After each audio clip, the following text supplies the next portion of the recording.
2510265.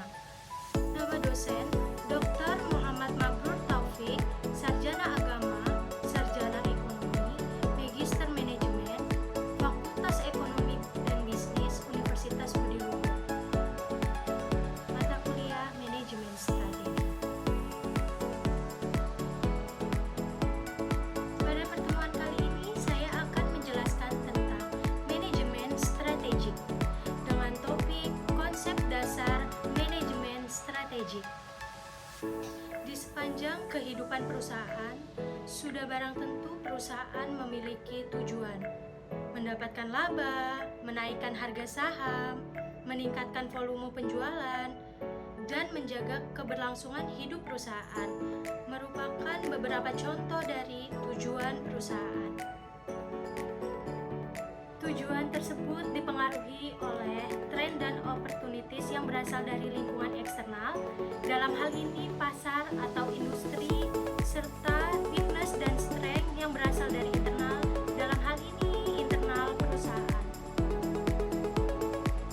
Upaya perusahaan untuk mengelola faktor internal dan faktor eksternal untuk mencapai tujuan perusahaan. Itulah yang kemudian dikenal dengan manajemen strategik.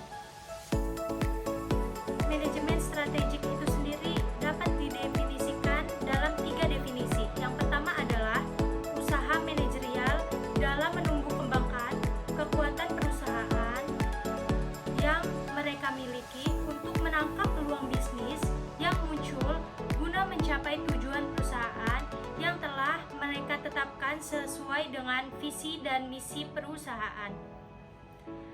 Definisi yang kedua adalah usaha perusahaan untuk mengurangi kelemahan yang dimiliki dan beradaptasi dengan lingkungan bisnisnya. Dan ya, definisi yang ketiga, manajemen strategik adalah upaya perusahaan untuk meminimalisasi atau untuk mengurangi efek negatif yang ditimbulkan oleh ancaman bisnis mereka sendiri. Upaya-upaya tersebut biasanya tertuang dalam strategi bisnis perusahaan, di mana faktor eksternal dan faktor internal merupakan hal-hal yang menjadi concern dalam menyusun sebelum akhirnya strategi bisnis tersebut diimplementasikan dan dievaluasikan hasilnya. Dengan demikian, bisa dikatakan bahwa manajemen strategik itu memiliki 4 komponen utama, yaitu yang pertama tujuan perusahaan, yang kedua adalah lingkungan eksternal, yang ketiga adalah lingkungan internal perusahaan, dan yang keempat adalah strategi bisnis.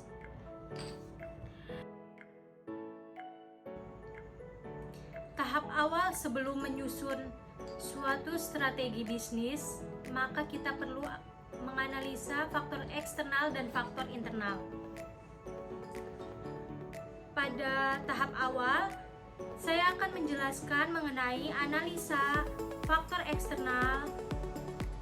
Biasa sering disebut analisa lingkungan bisnis. Mengapa kita perlu melakukan analisa lingkungan bisnis? Karena tujuan dari analisa lingkungan bisnis ini adalah yang pertama, mengidentifikasi apa yang menjadi threat dan opportunity yang sedang terjadi sekarang, yang mungkin akan terjadi di masa yang akan datang,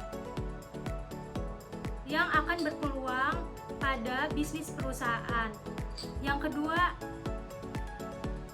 setelah mengidentifikasi threat dan opportunity bisnis, maka kita harus melakukan implikasi manajerial yang ditimbulkan baik langsung maupun tidak langsung dari berbagai faktor eksternal yang telah diidentifikasi.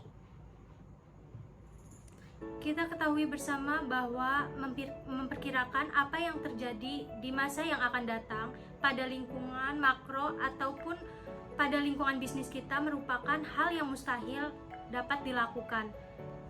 Courtney sendiri di tahun 2001 dan 2003 berupaya untuk mengkategorikan ketidakpastian dari lingkungan bisnis dalam 4 tingkatan. Tingkatan yang pertama di sini memiliki karakteristik bahwa tingkat ketidakpastian perubahan di dalam lingkungan bisnis itu rendah. Manajemen memiliki satu perakiraan masa depan yang jelas, yang mungkin dan pasti terjadi, sehingga kita dapat memprediksi bagaimana dampak hubungan bisnis kita. Alat bantu pengambilan keputusan strategi yang bersifat tradisional seperti 5 kekuatan bersaing, analisis TOWS, diagnosis kompetisi inti, dan lain-lain. Kondisi tingkatan pertama ini biasanya terjadi pada pasar yang telah matang, sehingga situasi lingkungan bisnis yang berubah itu bisa semakin diminimalisir dan perusahaan memiliki informasi pasar dan pengalaman yang cukup, sehingga daya prediksi perusahaan itu tinggi. Contoh dari tingkatan pertama ini adalah ketika McDonald's yaitu membuka outlet baru di suatu wilayah di Amerika Serikat, maka bagi dia adalah sesuatu yang tidak baru lagi, sehingga dia dapat memprediksi apa yang mungkin terjadi di lingkungan bisnis tersebut, sehingga dapat dikatakan kondisi ini merupakan kondisi tingkatan yang pertama. Satu hal lagi contoh adalah penambahan fitur dari produk existing. Tentu saja perusahaan sudah memiliki pengetahuan yang tinggi.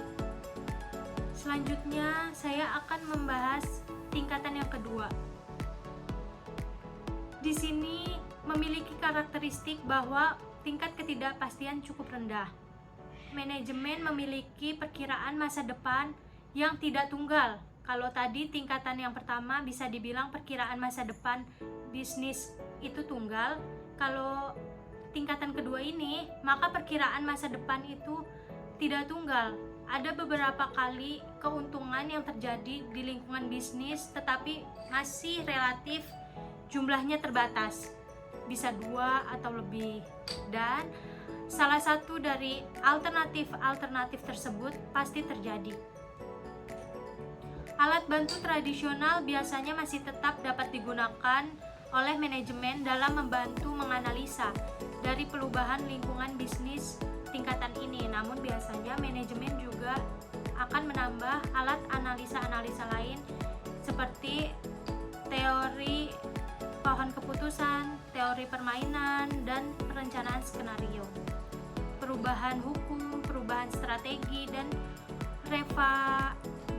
retalisasi pesaing merupakan beberapa penyebab ketidakpastian tingkat ini. Contoh dari ketidakpastian pada tingkatan ini adalah munculnya isu maka Walmart makan mengakuisisi Carrefour di pasar Innova. Selanjutnya tingkatan ketiga. Pada tingkatan ini tingkat ketidakpastian cukup tinggi.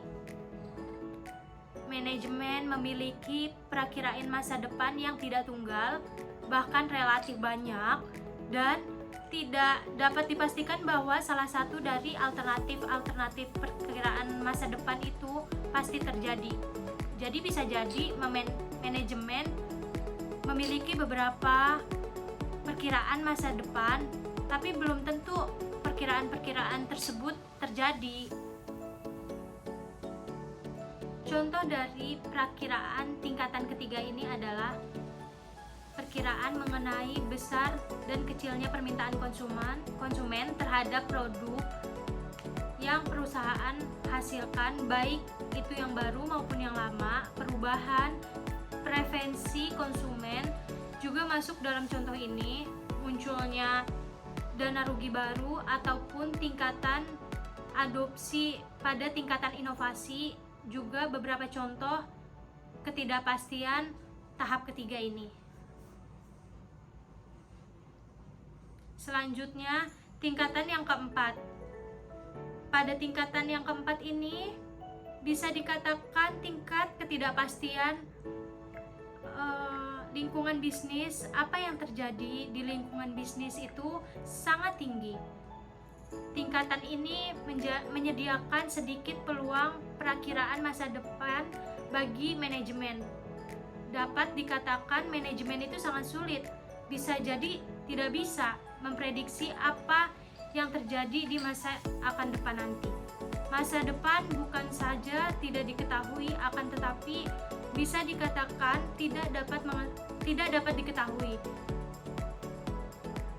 Referensi masa lalu dan kasus-kasus yang pernah dialami oleh manajemen biasanya akhirnya digunakan oleh manajemen sebagai acuan mereka untuk memprediksi keadaan untuk masa yang akan datang.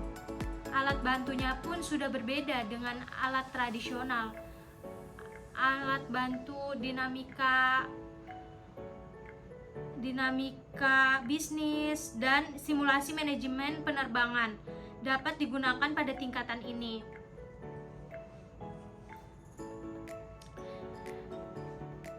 Contoh dari kondisi tingkatan ketidakpastian ini yaitu dengan hadirnya e-commerce, perusahaan asing yang memasuki pasar Rusia pada tahun 1992 sesaat setelah keruntuhan Uni Soviet. Teman-teman, demikian materi konsep dasar manajemen strategik yang saya sampaikan. Bila ada salah-salah kata, saya mohon maaf. Saya ucapkan assalamualaikum warahmatullahi wabarakatuh. Salam budi luhur.